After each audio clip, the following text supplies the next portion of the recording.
Welcome to Praying Through the Bible, number 49, Numbers 20, a prayer from stress. I don't know why I did that. That's not who I am. I don't know why I said that. That's not like me. Stress causes regret and even confusion, where we start to ask questions about our own self-identity. Who are we really? The person who behaves properly or when under duress acts aberrantly? The answer is Moses is under a siege of emotions. He is, whether fairly or unfairly, suffering from the sin of others because he's unable to enter Canaan. Go back to Numbers chapter 14. Plus, Miriam has just died, his sister.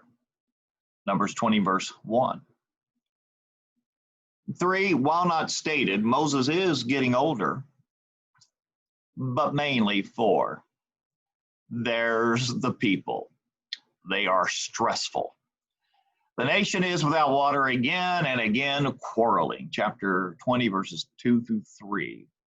Nothing new is said by them to rouse Moses, but repetitive stress is its own kind of tension, constant, monotonous, nagging. Let's learn how to deal with stress, but hear and heed this warning. Even doing everything right does not guarantee success. So what does Moses and Aaron do? 1, Moses and Aaron flee from the people, which is sometimes a necessity. Chapter 20 and verse 6. They give themselves a timeout.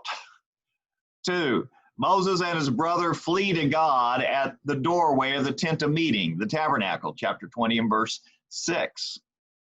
And then when they flee to God, the brothers fall face down. They prostrate themselves in worship, chapter 20 and verse 6.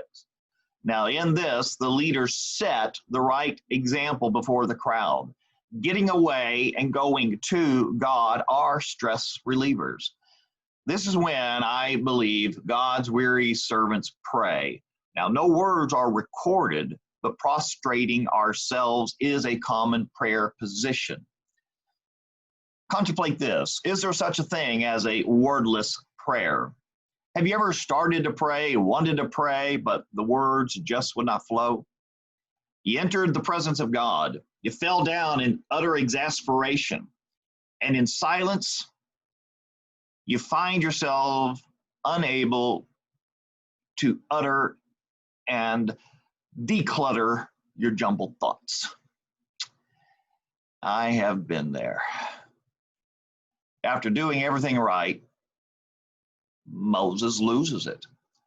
Listen, you rebels, chapter 20 and verse 10. Gone is the mediator. Must we bring water out of this rock for you? We? Gone is the humble man.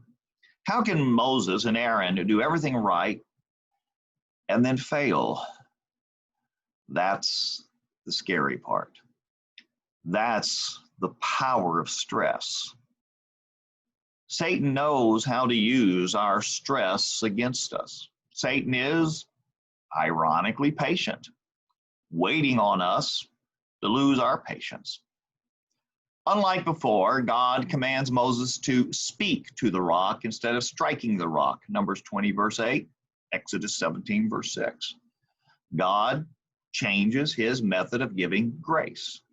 That's his right. In disobedience, Moses strikes the rock twice. Why strike instead of speaking? Admittedly, exerting ourselves physically relieves stress. But let's humanize Moses by examining ourselves. When stressed, have we satisfied ourselves in ways God has not commanded? Have we exerted ourselves in ways we shouldn't? That's putting it benignly, so let's get blunt. Have we ever hit anything or anyone? Let's pause in silence as we examine ourselves.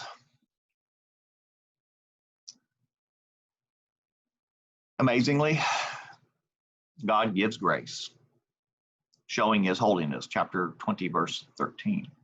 So the water flows.